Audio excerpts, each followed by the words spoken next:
जय श्रीमन नारायण। मैं मैथिली झा आप सभी के बीच कार्तिक महात्म्य के 32वां अध्याय की कथा को लेकर के उपस्थित हूँ।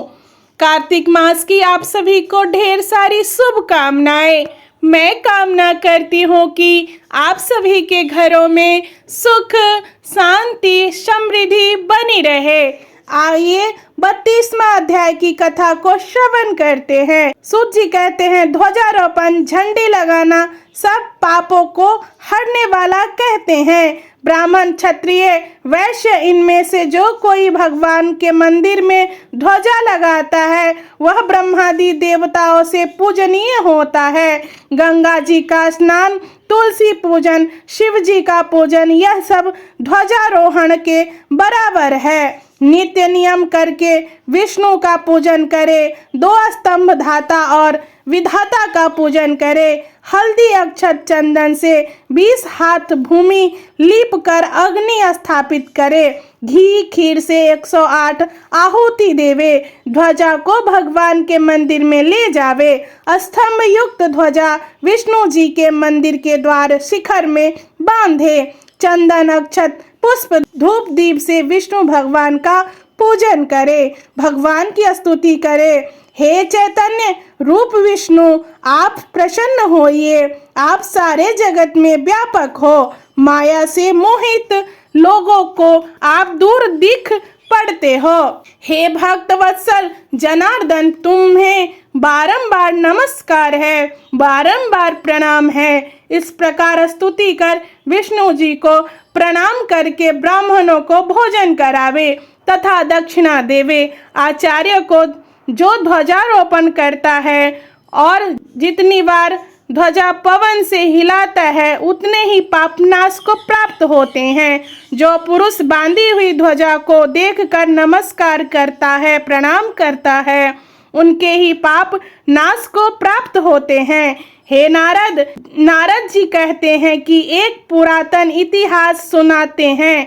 पूर्व काल में सतयुग में सुमति नाम वाला एक चंद्रवंशीय राजा था। वह भगवान का भक्त, हरि की कथा सुनाने वाला, अहंकार रहित सप्तद्वीप का राजा था और सत्यवती नाम की उसकी बड़ी पतिव्रता स्त्री थी। दोनों ने ही अनेक तालाब, कुएं और बनवाए। सत्यवती नित्य ही भगवान के मंदिर में भगवान के सामने नृत्य किया करती थी। राजा भी कीर्तन शुक्ला द्वादशी को भगवान के मंदिर में ध्वजा बांधा करता था। एक समय राजा और रानी को देखने के लिए विभांडक ऋषि आए। मुनि का आगमन सुन राजा व रानी ने उनका बड़ा सत्कार किया। राजा रानी की ऐसी श्रद्धा नम्रता देखकर मुनि राजा से पूछने लगे कि राजन, भगवान को प्रसन्न करने के और भी बहुत से साधन हैं, परंतु इस ध्वजारोपण में इतनी श्रद्धा क्यों है? सो आप कहिए। राजा कहने लगा कि हे महात्मन, यह बड़ा आश्चर्ययुक्त इतिहास है, सो सुनिए। मैं पहले मालिनी नाम वाला कुमार्गी, चुगली करने वाला, धर्म का देशी देवताओं और ब्राह्मणों के द्रव्य को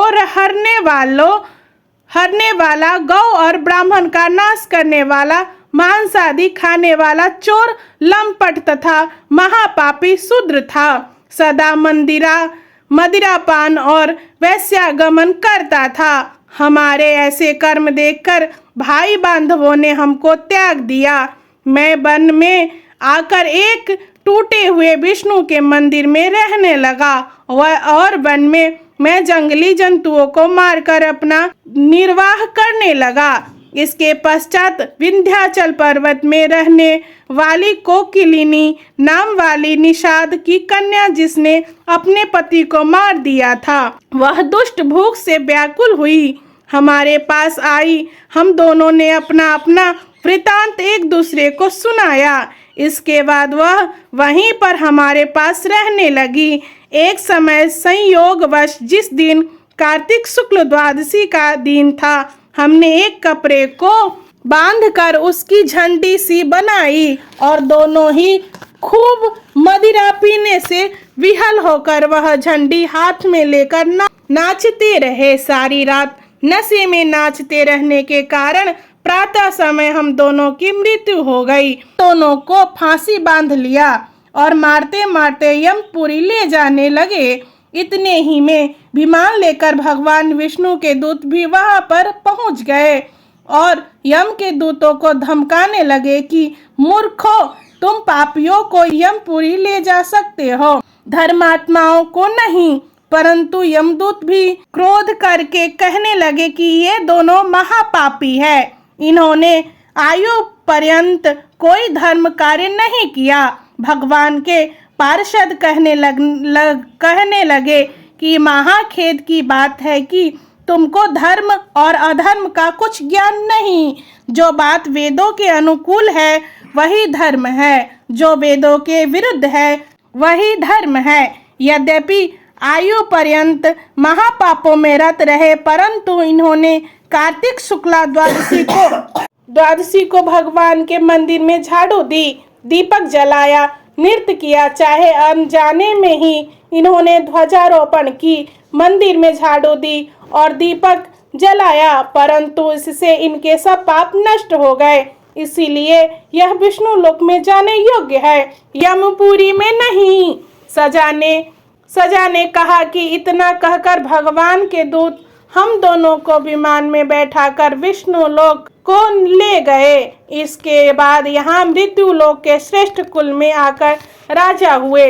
कोकिलिनी नाम की निषाद कन्या यह मेरी रानी बनी। यहाँ भी भगवान की कृपा से अतुल संपत्ति है। जो हमने अनिच्छा से ही ध्वजारोपण की, उसका यह फल मिला।